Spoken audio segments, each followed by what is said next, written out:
Alhamdulillahi Rabbil Alamin. Assalatu wassalamu ala ashrafil anbiya'i wal mursalin wa ala alihi wa sahbihi ajma'in, amma ba'd. Yang sama-sama kita hormati dan kita muliakan para pegawai dan kaki tangan Masjid Kota Damansara, Tuan Imam, Tuan Bilal, para alim ulama, pemimpin-pemimpin masyarakat, para habaib, muslimin, muslimat, hadirin, hadirat, tuan-tuan, puan-puan, dan tak dilupakan kepada para pelayar yang melayari kuliah subuh kita ini melalui siaran Facebook Live di page Masjid Kota Damansara. Yang melayari dari barat, kita doakan moga mendapat berkat. Yang melayari dari timur, kita doakan moga terus makmur. Yang melayari dari utara, kita doakan moga terus sejahtera. Yang menonton dari selatan, kita doakan keampunan dan keberkatan, insya-Allah. Kita semua termasuk dalam kalangan hamba-hamba Allah yang dimuliakan di sisinya pada pagi ini. Amin ya rabbal alamin. InsyaAllah pada pagi ini dalam ruangan tazkirah subuh kita, saya membawakan satu tajuk untuk sama-sama kita tazkirah ataupun bicarakan di Masjid Kota Damansara pada pagi ini. Mudah-mudahan bermanfaat kepada saya dan kita semua untuk dunia dan akhirat kita. Kita akan bicarakan perihal mengenali jenis-jenis syafaat. Mengenali jenis-jenis syafaat. Kita biasa dengar syafaat Rasulullah sallallahu alaihi wasallam, syafaat Al-Quran dan bagai-bagai.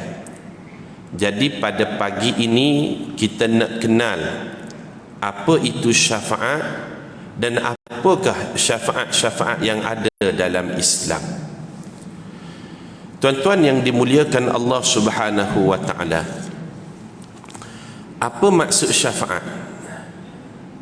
Syafaat dalam bahasa Arab istilahnya membawa maksud at-tawassut lil ghairi ala jalbil masalih wa daf'ul mudarrah. Syafaat bermaksud perantaraan dari pihak lain untuk kita mendapatkan manfaat dan menolak kemudaratan. Itu maksud syafaat. Ataupun dalam bahasa mudahnya kita boleh namakan ia sebagai satu bentuk pertolongan ataupun bantuan daripada orang lain, tujuannya untuk kita mendapatkan faedah, kebaikan, maslahah, dan untuk kita menolak kemudaratan ke atas diri kita.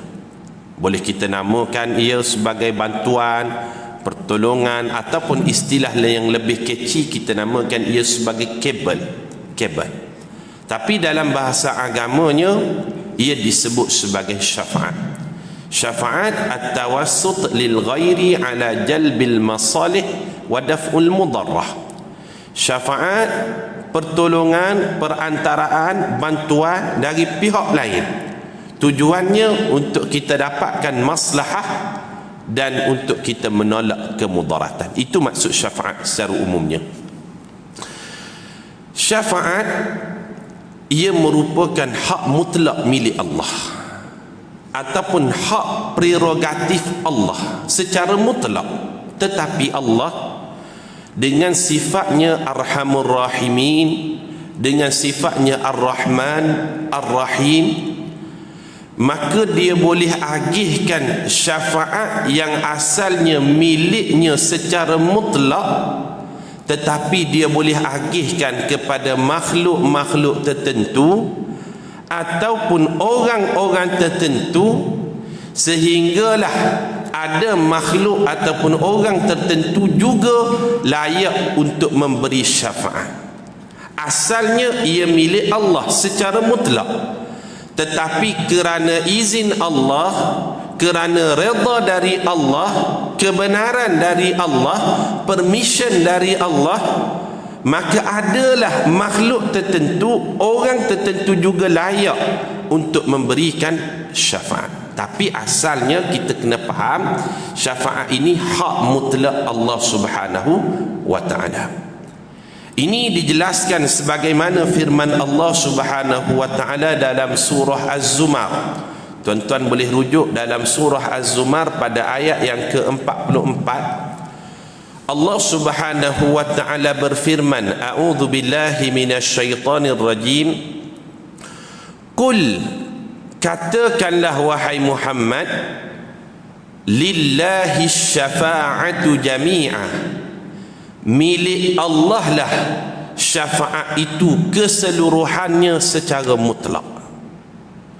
Tetapi dalam banyak ayat-ayat yang lain Allah Subhanahu wa taala memperincikan ada makhluk-makhluk tertentu ataupun orang-orang tertentu juga layak memberi syafaat setelah diizinkan oleh Allah Subhanahu wa taala. Antaranya kita boleh rujuk di dalam surah An-Najmu pada ayat yang ke-26. Salah satu makhluk Allah yang diberi izin oleh Allah juga layak untuk memberi syafaat, iaitu para malaikat. Malaikat boleh memberi syafaat, itu pun setelah izin daripada Allah Subhanahu wa taala. Antaranya Allah Subhanahu wa taala berfirman, wa kam min malakin fis samawati la tughni syafa'atuhum syai'a illa min ba'di an ya'dhana Allahu liman yasha'u wa yarda. Dan betapa ramai para malaikat di langit itu, kata Allah, dia tak boleh beri syafaat pun, dia tak boleh beri bantuan pun, dia tidak boleh dijadikan perantaraan pun, illa melainkan min ba'di an ya'dhana Allahu liman yasha'u wa yarda, melainkan setelah diberi izin oleh Allah. Dia boleh beri syafaat setelah dia diberi izin oleh Allah kepada siapa? Wa yarda, kepada orang yang diredai oleh Allah Subhanahu wa taala. Sebab itu kita lihat para malaikat boleh beri syafaat. Malaikat boleh beri syafaat. Antaranya ada satu riwayat menjelaskan syafaat malaikat ini. Ada seorang ahli neraka, bila dia ditimpakan azab di dalam neraka, dia kena azab di dalam neraka, kena siksaan bagai-bagai ditimpakan ke atasnya, maka ahli neraka ini dia keluar daripada mulutnya ucapan ya hayyu ya qayyum ya dzal jalali wal ikram. Ahli neraka sepatutnya lah bila dikenakan azab, diseksa bagai-bagai dalam neraka, keluar perkataan lain, aduh sakitnya, ayah, ama, apa, seluh sikit bagai-bagai. Tapi tak, ahli neraka ni saat ditimpakan azab, dia kata ya hayyu ya qayyum ya dzal jalali wal ikram.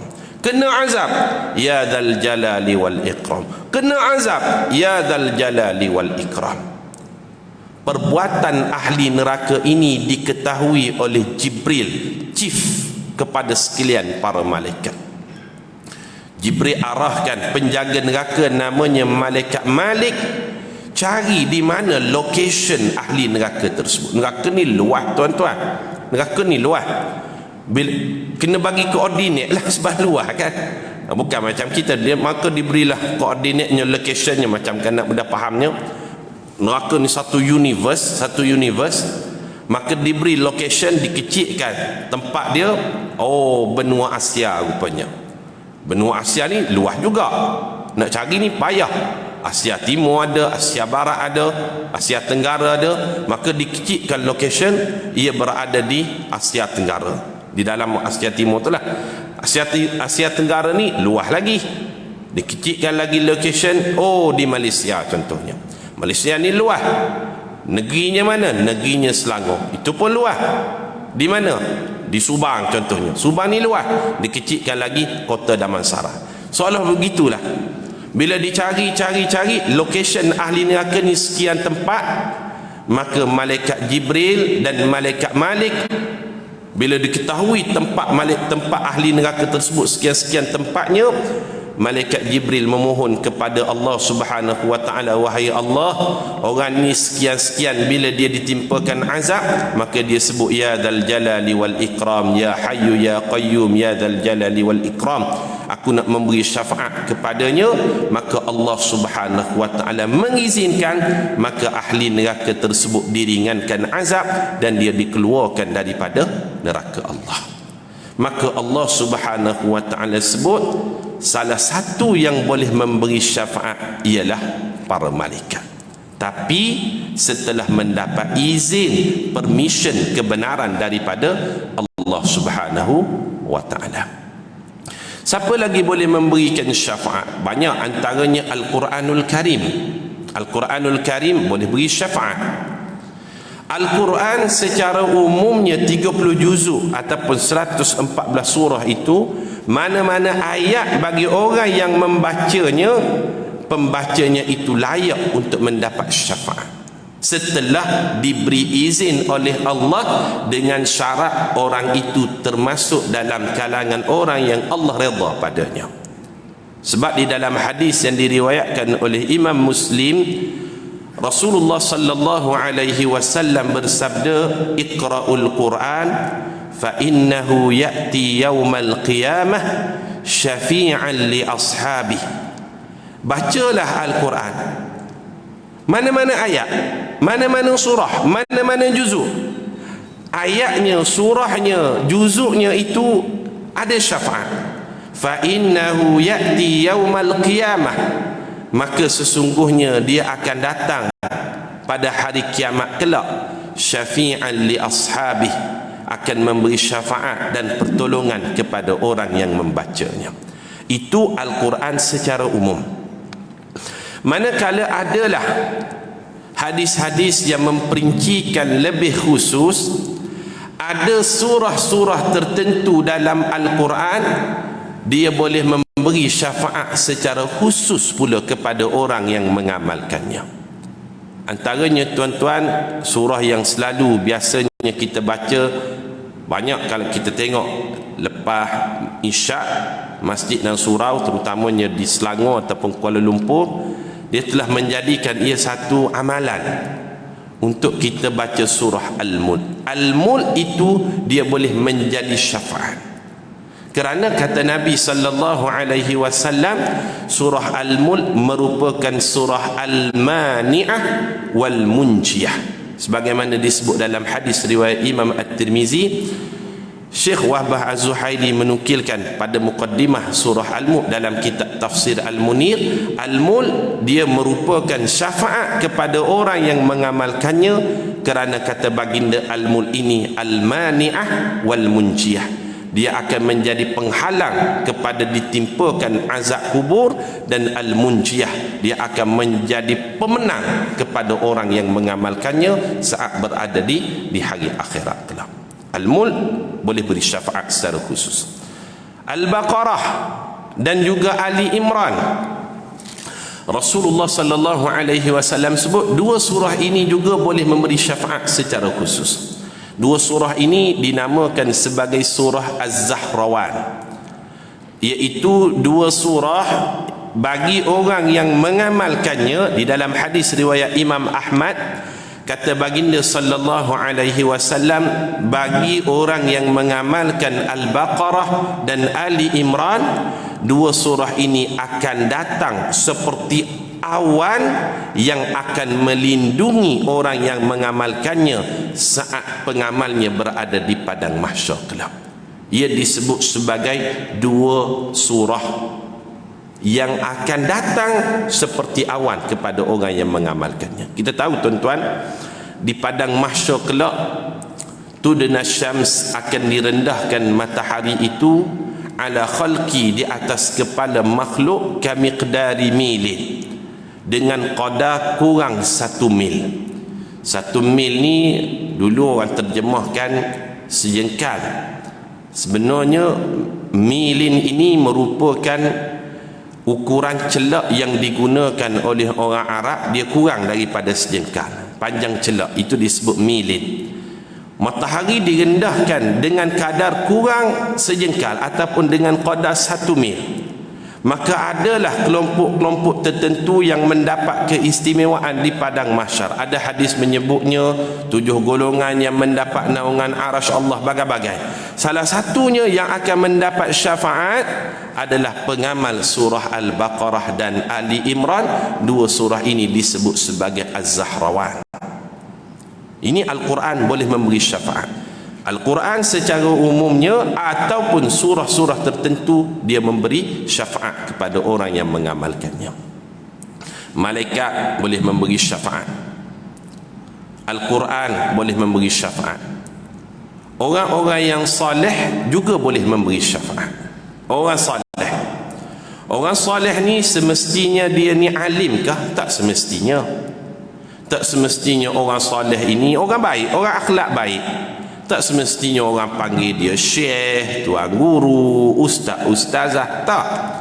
Dia orang baik. Gilah ke mana sekalipun orang senang hati dengan dia. Ini orang soleh.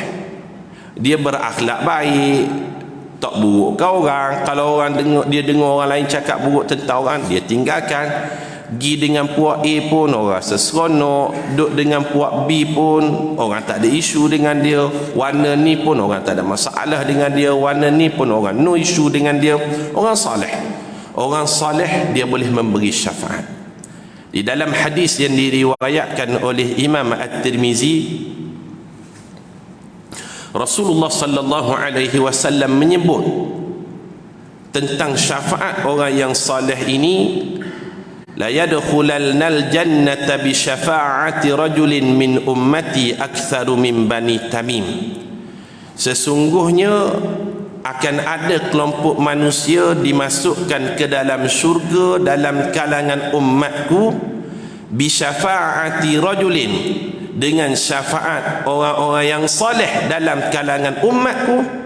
Mereka ini boleh memasukkan orang lain ke dalam syurga aktsaru min bani Tamim, lebih ramai daripada kalangan Bani Tamim. Bani Tamim ini merupakan salah satu kelompok majoriti pada zaman Nabi sallallahu alaihi wasallam.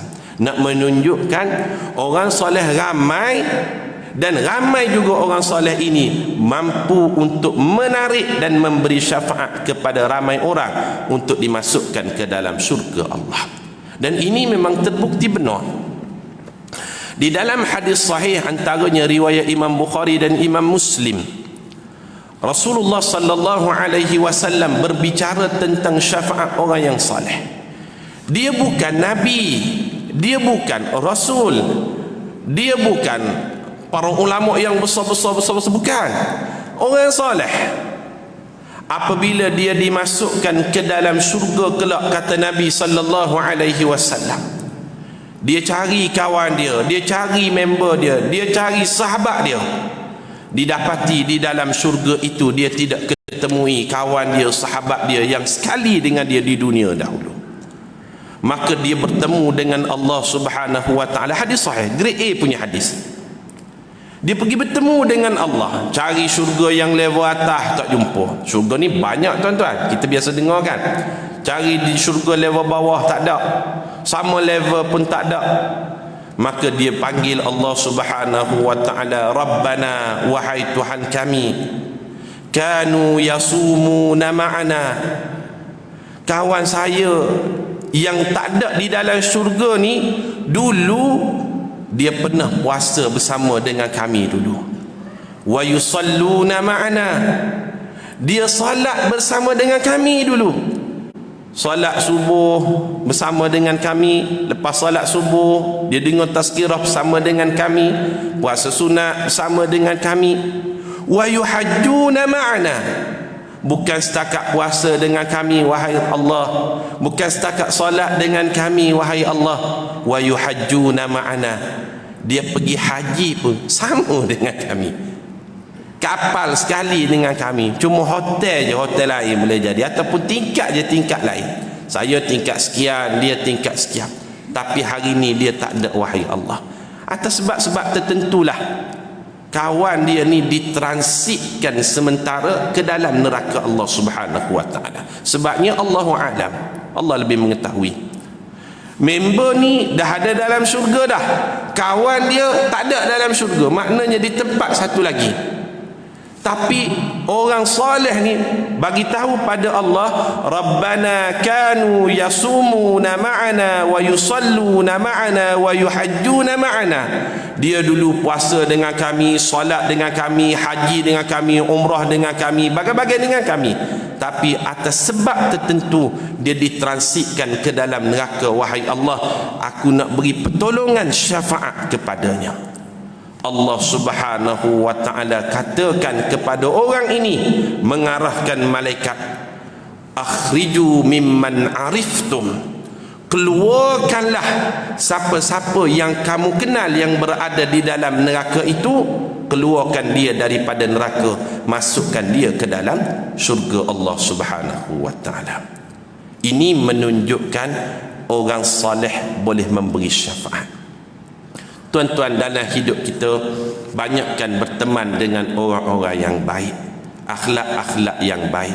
Kerana orang yang berakhlak baik ini, dia banyak dapat kelebihan di hari akhirat kelak, dan dia boleh memberi syafaat kepada kita.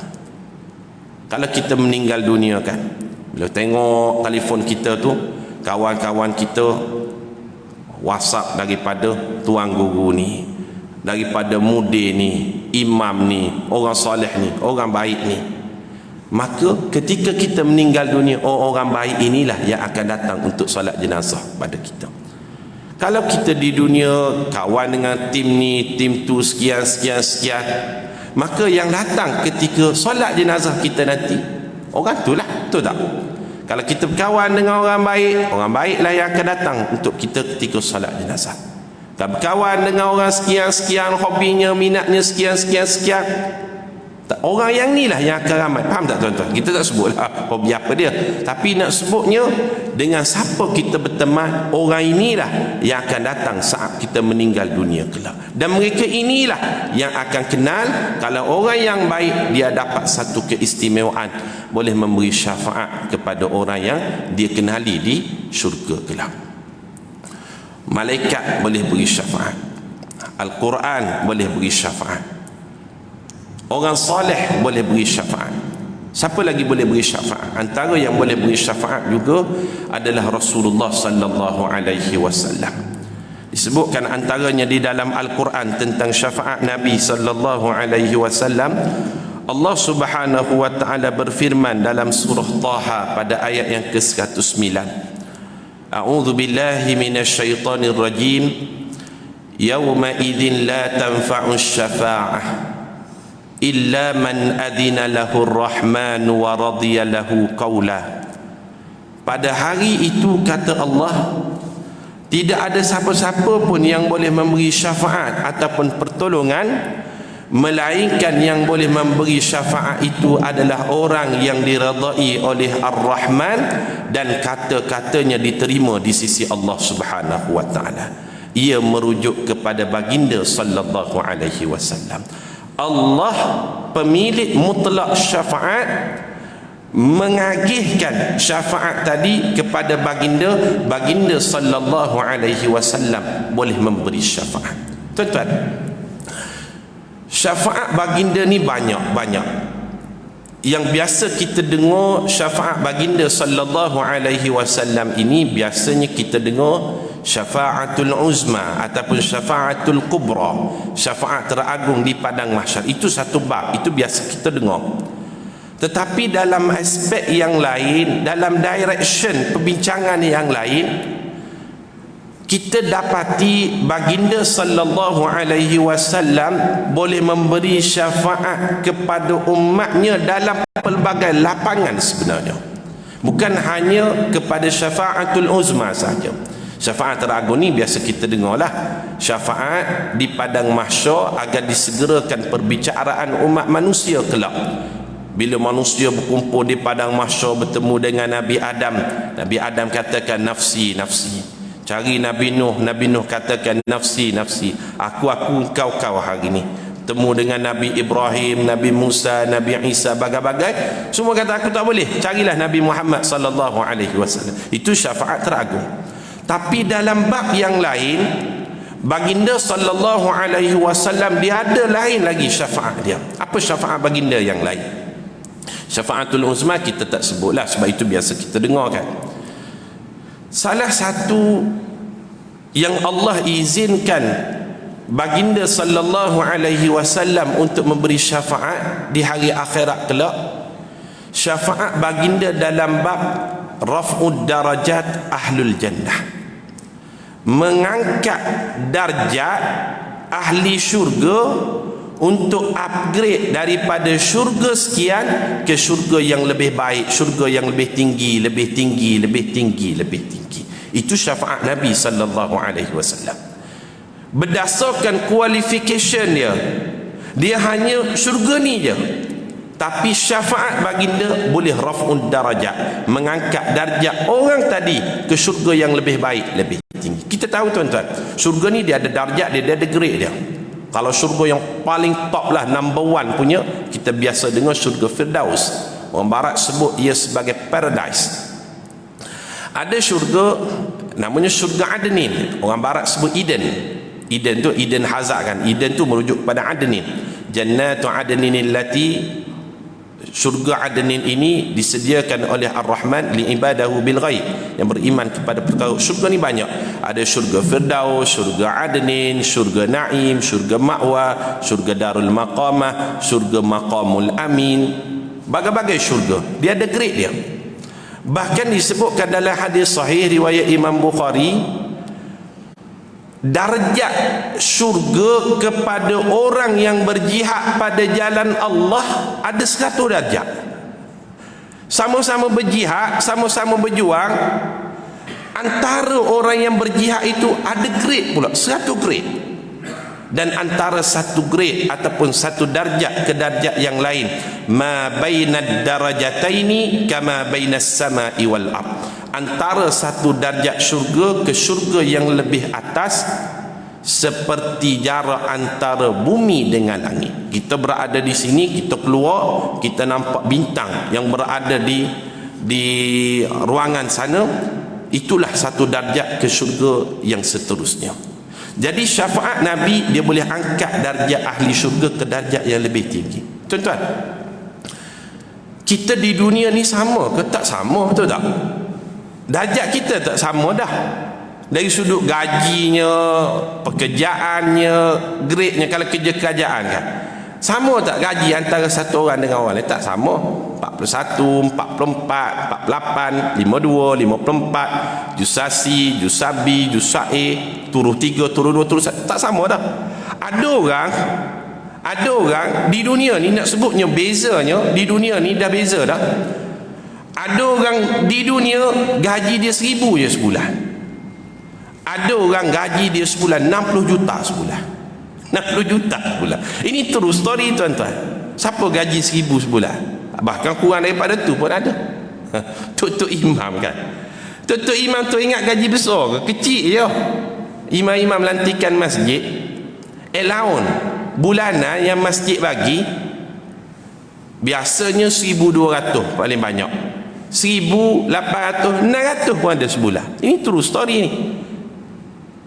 Kalau surau bukan Jumaat, gaji bulanan tak ada pada imam. Biasanya lah. Kutipan tak ada. Mana ada peruntukan khusus daripada Jabatan Agama ke Majlis Agama, tak ada. Kalau imam masjid tu dia adalah, kalau imam mukim, imam ratib, itu adalah daripada JAKIM 850, daripada Jabatan Agama ataupun Majlis Agama 600. Kalau imam lantikan masjid 1,000, 1,200, 800 gitu ya sebulan. Kalau ada yang bukan Jumaat surau, saya di Jabatan Agama Islam Wilayah Persekutuan Jawi, kita dapati adalah surau-surau bukan Jumaat, dia bagi allowance sagah hati pada imam dia, bukan secara bulanan, setahun sekali dia bagi pada bulan Ramadan, 800 tahun. Ada orang gaji dia 800 tahun. Ada orang gaji dia hampir 1 bilion setahun. Siapa dia? Cristiano Ronaldo, tuan-tuan. Ini true story ni. Cristiano Ronaldo highest athlete paid in history. Atlet sukan yang menerima gaji paling besar dalam sejarah, lebih mahal daripada Tiger Woods, lebih mahal daripada Michael Schumacher, lebih mahal daripada Mike Tyson. Mana-mana atlet, Lionel Messi ke Neymar ke Ronaldo, menerima gaji paling mahal dalam sejarah dunia. Setelah dia ditamatkan kontrak oleh Manchester United, nak sebutnya bezanya di dunia ni, bila ditamatkan kontrak oleh klub Manchester United, dia jadi ejen bebas satu klub dari Arab Saudi namanya An-Nasru. An-Nasru, Pinang lah dia, lantik dia ataupun beli dia. Kontrak bernilai daripada An-Nasru itu sebanyak 216 juta dolar setahun. 200, bukan ringgit, dolar. Dekat-dekat hampir 1 bilion tahunan dia. Itu tak termasuk yang lain lagi lah. Maknanya Cristiano Ronaldo tu menerima gaji secara bulanannya 17 juta dolar satu bulan. 17 juta dolar sebulan. Sehari gaji Cristiano Ronaldo 600 ribu sehari dia. Satu jam gaji Cristiano Ronaldo 25 ribu dolar. Yang paling best kira duit orang lah ni, paling best. Nak sebutnya beza di dunia dengan di syurga. Dia ada grade dia lagi. 25 ribu dolar satu jam. Satu one hour. Contohlah kalau Cristiano Ronaldo di Arab Saudi tu, dengarlah tazkirah subuh. Contoh pagi ni kan pukul 6.30 habis pukul 7.30. Arab Saudi kan, boleh jadi moga dia dapat hidayah daripada Allah Subhanahu Wa Taala. Kita doakan. Satu jam masuk dalam akaun Maybank dia, contohlah, kalau ada di Maybank lah, 25 ribu dolar satu jam. Seminit gaji Cristiano Ronaldo sambil-sambil dia masak mi segera Maggi kat dapur tu, masuk dalam akaun dia 416 dolar. Seminit gaji dia. Satu saat, orang buat kiraan, berapa gaji Cristiano Ronaldo untuk satu saat? Dia klik je mata satu saat tu, masuk dalam akaun bank dia 7 dolar. Nak cakapnya di dunia kita dah tak sama dah. Ada orang gaji sebulan 1,000 ringgit, ada orang gaji sebulan 60 juta, ada orang gaji setahun 800 je, ada orang gaji setahun 1 bilion. Di syurga Allah satu darjat ahli syurga ke syurga yang lebih tinggi, ma baina darajataini kama baina as-sama'i wal ard, antara satu darjat ke darjat yang seterusnya seperti antara langit dan bumi. Jadi jangan kita katakan duduk syurga bawah-bawah tak pedah, petang-petang boleh lambai hai bye-bye Rasulullah. Tak, dia jauh. Maknanya jauh satu syurga ke syurga yang lain. Jadi salah satu bentuk syafaat Nabi sallallahu alaihi wasallam, Rasulullah boleh mengangkat raf'ud darajat ahlul jannah, angkat darjat martabat ahli syurga, upgrade ataupun update ke syurga yang lebih baik. Tapi yang pastinya semua ahli syurga ni kaya lah. Semua ahli syurga ni kaya, tapi kekayaan tu tak samalah antara satu dengan yang lain. Buktinya disebutkan di dalam hadis, antaranya riwayat Imam Muslim, Imam At-Tirmizi, bagai-bagai. Ahli syurga yang paling miskin pun, ada satu hadis menyebut tentang rajulun akhiru man dakhalal jannah, orang yang terakhir masuk syurga. Bila orang terakhir masuk syurga ni, dia ahli syurga yang paling miskin lah, betul tak? Kita masuk syurga dah insya-Allah nanti, masuk awal lagi, amin ya rabbal alamin. Tapi Rasulullah sallallahu alaihi wasallam ceritakan tentang satu kisah, rajulun akhiru man dakhalal jannah, dialah orang last sekali masuk syurga. Ada sebab-sebab dialah. Dia beriman kepada Allah, tapi boleh jadi tak pernah buat kebaikan ke ataupun, tapi dia tak syirikkan Allah. Itu kelebihan dia. Pintu syurga last sekali dibuka untuk dia. Bila dia keluar dari neraka ditutup serapat-rapatnya, tak ada lagi orang masuk lepas daripada dia. Bila dia masuk ke dalam syurga, pintu syurga ditutup serapat-rapatnya, dia tengok kemewahan syurga yang Allah berikan kepada dia ni, tak pernah tergambar kekayaannya dan dia anggap kekayaan ini Allah Ta'ala tak pernah bagi kepada sesiapa pun. Oh, dia kata, oh dia paling kaya, dia kata. Maka Allah Subhanahu Wa Ta'ala katakan, aku berikan kepada kamu, wahai ahli syurga, yang last sekali masuk syurga ni, sekali ganda kekayaan dunia, sekali ganda kekayaan dunia, sekali ganda kekayaan dunia, 10 kali diulang, sekali ganda, sekali ganda, sekali ganda. Akhirnya dia ingatkan Allah perli dia. Dia rasa Allah perli dia. Dia kata pada Allah, atastahzi'u bi wa anta rabbul alamin. Wahai Allah, jangan perli saya macam tu. Tuhan kan, Tuhan awak kan Tuhan sekalian alam, janganlah pelekeh saya macam tu. Saya tahulah saya ni orang terakhir masuk syurga, saya ni ahli syurga yang paling miskin. Dia katakan Allah perli dia bila Allah katakan, aku gandakan kepada kamu sekali ganda kekayaan dunia, sekali ganda kekayaan dunia, sekali ganda kekayaan dunia. Dia kata pada Allah, atastahzi'u bi wa anta rabbul alamin. Kenapa perli saya macam tu? Memanglah saya ni last sekali masuk syurga. Jangan cakap macam tu. Seolah-olahnya dia tak percaya kekayaan dia yang dia dapat di dalam syurga tersebut. Maknanya semua ahli syurga ni kaya. Kalau 10 kali ganda kekayaan dunia, tuan-tuan, siapa manusia yang paling kaya di dunia? 10 kali ganda itulah, itu kekayaan ahli syurga yang last sekali masuk syurga. Antara orang yang pernah tersenarai sebagai the richest person in the world, bukan terkaya, antara yang terkaya adalah dululah Sultan Hassan al-Bolkiah, Sultan Brunei. Kaya betul dia. Sekarang ni dah keluar dah daripada list tersebut. Sekarang ni, dulu Elon Musk nombor 1, sekarang dah jatuh nombor 2 dah, saham dia jatuh dan sebagainya. Sultan Brunei, dia memiliki, ini data rasmi, kenderaan dia lebih daripada 7,000 buah. Bukan Pro 2 kancil tu, bukan Honda Jazz, bukan Honda CR-V, bukan Rolls Royce, mahal-mahal lah, lebih daripada 7,000. Oh, kaya betul ni. Istana dia, Istana Nurul Iman, memiliki pintu sebanyak 1,700 pintu. Kaya betul dia.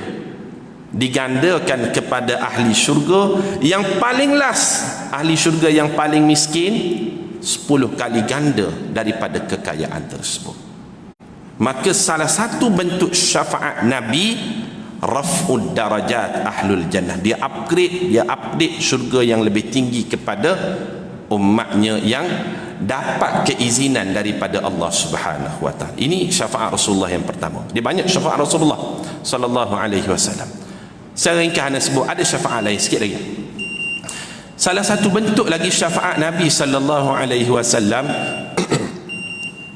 syafaat Rasulullah juga sallallahu alaihi wasallam, dia boleh tarik umatnya seramai 70,000 orang masuk syurga tanpa hisab, tanpa azab. Ini juga syafaat Nabi kita. Ini prestige Nabi kita. Dia boleh ajak dalam kalangan umat dia seramai 70,000 masuk syurga tanpa hisab, tanpa azab. Nabi lain, umat lain, dia tak dapat prestige tersebut. Tapi syafaat Nabi kita, umat dia seramai 70,000 orang yang terpilih, dia boleh ajak untuk masuk syurga tanpa hisab, tanpa azab. Tak perlu dah bawa pasport ke, nak berhenti di mana-mana immigration, tak perlu dah. Direct masuk syurga tanpa hisab, tanpa azab. Ini disebut dalam hadis sahih.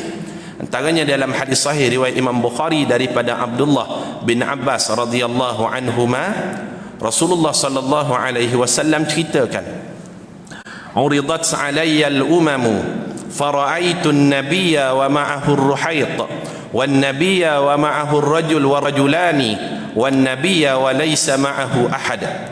Idh rufi'a li sawadun 'azimun fazanantu annahum ummati. Faqila li hadha Musa wa qaumuhu fara'aitu ila al-ufuq faqala hadhihi ummatuk wa ma'ahum 70,000 yadkhuluna al-jannata bighairi hisabin wala 'adab." Kata baginda, aku diperlihatkan suasana umat manusia di padang mahsyar kelak. Allah rentaskan masa, benda yang belum berlaku lagi Allah dah rentaskan masa ke masa hadapan. Sebab Allah sahibud dahar, dia pemilik masa. Dia boleh cepatkan, dia boleh lambatkan masa. Allah cepatkan masa menyebabkan baginda boleh lihat suasana manusia di padang mahsyar. Maka ketika itu aku melihat ada Nabi bersamanya kurang daripada 10 orang pengikut. Nabi pengikutnya kurang 10 orang. Ada Nabi bersamanya hanya seorang pengikut. Ada Nabi bersamanya hanya 2 orang pengikut. 2 orang pengikut je. Siapa antara Nabi 2 orang pengikut? Antaranya Nabi Yunus AS. Nabi Yunus dakwah dia di Mosul, Iraq, lebih kurang 30 tahun. Yang ikut dakwah Nabi Yunus 2 orang je tuan-tuan. Rubil dengan Tanoh. Yang tu yang Nabi Yunus Frah tu naik kapal, malah aku nak dakwah. Guru takmir mengajar ramai lagi, contoh kan. Dia tinggal dakwah dia Frah, akhirnya kapal pecah ditelan oleh ikan. Itu the rest was history lah. Tuan-tuan boleh rujuk dalam, antaranya disebut dalam surah Al-Qalam pada ayat 47, 48, 49. Tuan-tuan boleh rujuk nanti. Tapi ada Nabi 2 orang pengikut dia. Wan nabiyya wa laysa ma'ahu ahad. Ada Nabi langsung, tak ada pengikut di padang mahsyar. Ketika aku tengok satu sudut, aku tengok sudut tersebut umat yang ramai. Dikatakan kepadaku umat yang ramai itu adalah umat Nabi Musa AS. Aku pandang satu sudut yang lain, aku tengok umat yang jauh lebih ramai daripada umat Nabi Musa. Maka malaikat katakan, hadhihi ummatuk, umat yang paling ramai itulah umat kamu wahai Muhammad. Wa ma'ahum sab'una alafan yadkhuluna al-jannata bighairi hisabin wala adab. Dalam ramai-ramai umat kamu tu ada 70,000 yang akan masuk syurga tanpa hisab, tanpa azab. Ini prestige Nabi kita. Bila Rasulullah sallallahu alaihi wasallam ceritakan demikian, sahabat ni duk bergaduh. Duk bergaduh. Aku dah tu. Yang ni kata mudaklif bah. Yang ni kata kawal lah ni 70,000, contohlah. Sahabat ni bergaduh. Bila bergaduh tu Rasulullah sallallahu alaihi wasallam keluar, Rasulullah ceritakan ciri-ciri dia sekian. Adalah bangun seorang sahabat namanya Ukasyah bin Mihsan radhiyallahu anhu. Ini hadis sahih, grade A punya hadis. Ukasyah bangun, ya Rasulullah, ud'ullaha an yaj'alani minhum. Boleh tak Tuan doakan saya ni seorang? Kata Ukasyah, boleh tak Tuan doakan saya agar saya ni termasuk dalam kalangan 70,000 masuk syurga tanpa hisab, tanpa azab.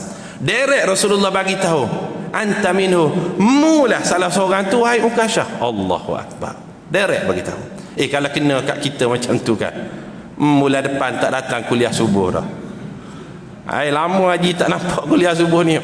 Bukan nak sombong apa ustaz, tanpa hisab dah ustaz. Dia pula bagi gelaran tanpa hisab. Tapi Ukasyah kalau kita baca sejarah dia bukan begitulah. Bila Rasulullah sallallahu alaihi wasallam katakan awaklah salah seorangnya, dia tak pernah miss mana-mana peperangan pada zaman Nabi, dia memburu syahid. Tapi dia tidak mati syahid pada zaman Nabi sallallahu alaihi wasallam. Dia meninggal dunia dalam keadaan syahid pada peperangan Riddah pada zaman Abu Bakar As-Siddiq. Itulah Ukasyah bin Mihsan. Bila Rasulullah katakan awaklah salah seorangnya, sahabat lain pakat jela. Sahabat jela. Bangunlah sahabat lain kata, ya Rasulullah, ud'ullaha an yaj'alani minhum. Boleh tak nak minta jasa baik Tuan? Tuan doakan saya ni salah seorang lagi. Rasulullah sallallahu alaihi wasallam katakan, sabaqaka biha Ukasyah. Sebenarnya Ukasyah bin Mihsan itu telah mendahului kamu semua. Maknanya ada 69,999 ni seolah-olahnya diberi isyarat, pakat berebutlah dalam kalangan umat aku. Maknanya terbuka lagi lah. Payah jugalah. Kalau kita termasuk, alhamdulillah. Kalau tak termasuk pun, kita doakan Allahumma hasibni hisaban yasirah. Amalan kita dihisab dengan hisab yang mudah di padang mahsyar kelak. Tapi kita nak sebutnya, salah satu bentuk syafaat Nabi adalah dia ada satu prestige memasukkan umatnya 70,000 tanpa hisab, tanpa azab. Ini bentuk syafaat dia. Last sekali tuan-tuan, banyak syafaat baginda ni, tapi last sekali anda nak ambil. Salah satu lagi bentuk syafaat baginda sallallahu alaihi wasallam, syafaat Rasulullah kepada ahli neraka. Ini ada juga. Ahli neraka bukan yang beriman, yang tak beriman kepada Allah Ta'ala. Ada. Pernah dengar tak? Tak pernah dengar.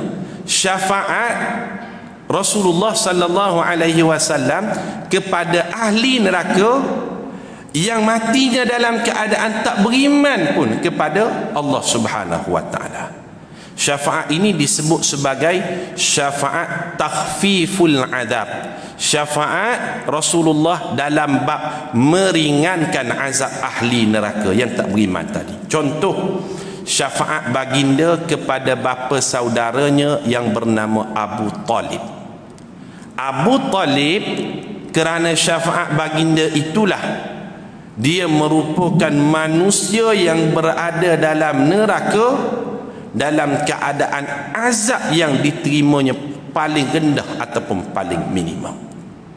Sebab Rasulullah sallallahu alaihi wasallam sayang kepada bapa saudaranya tadi. Kita tengok kan, Rasulullah meninggal, ayahnya Abdullah umurnya 2 bulan dalam kandungan. Dijaga oleh ibunya Aminah. Aminah meninggal dunia umur Rasulullah 6 tahun. Dijaga datuknya Abdul Muttalib. Abdul Muttalib meninggal dunia umur Rasulullah 10 tahun. Bermula fatrah 10 tahun sehinggalah saat Abu Talib meninggal dunia ketika umur baginda 49 menuju 50 tahun sebelum Isra' Mi'raj. Dalam tempoh kurang lebih 39 ke 40 tahun Rasulullah sallallahu alaihi wasallam bersama dengan Abu Talib. Tapi sayang dia mati dalam keadaan tak beriman kepada Allah.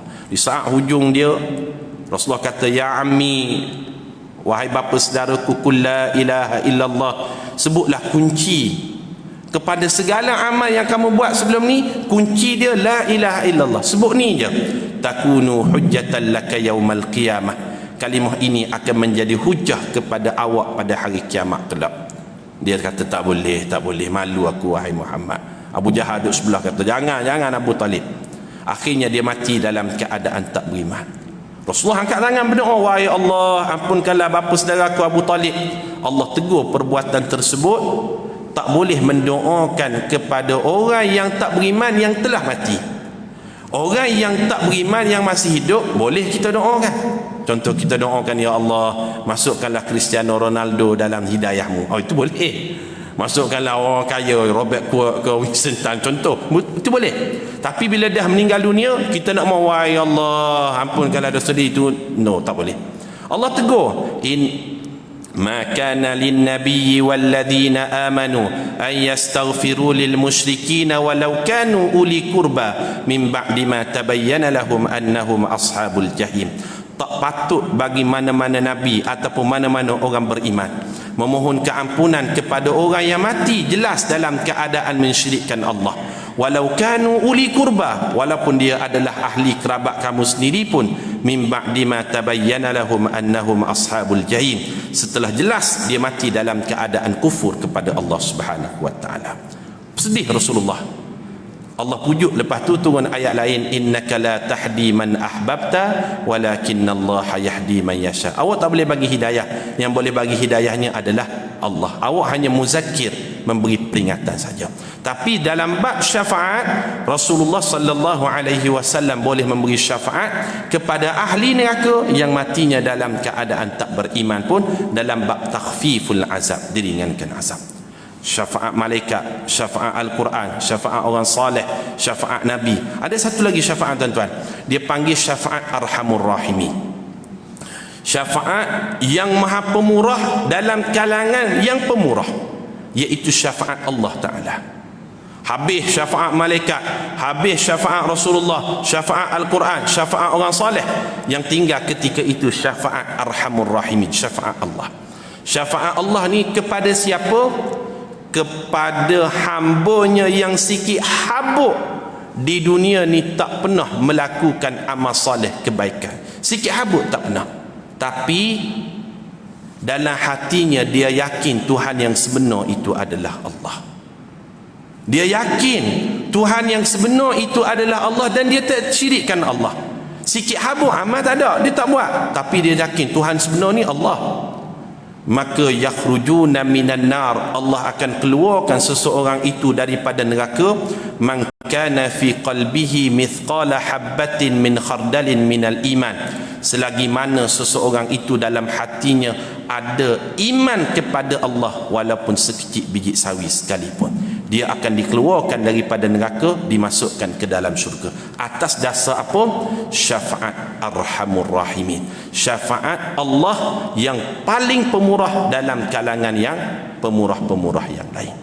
Moga-moga tuan-tuan kita termasuk dalam kalangan umat baginda dan hamba Allah Subhanahu wa taala yang layak mendapat syafaat-syafaat tersebut. Merasa sekadar itu pagi ini dalam bab kita mengenali syafaat-syafaat yang ada di dalam Islam.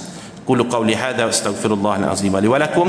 Assalamualaikum warahmatullahi wabarakatuh.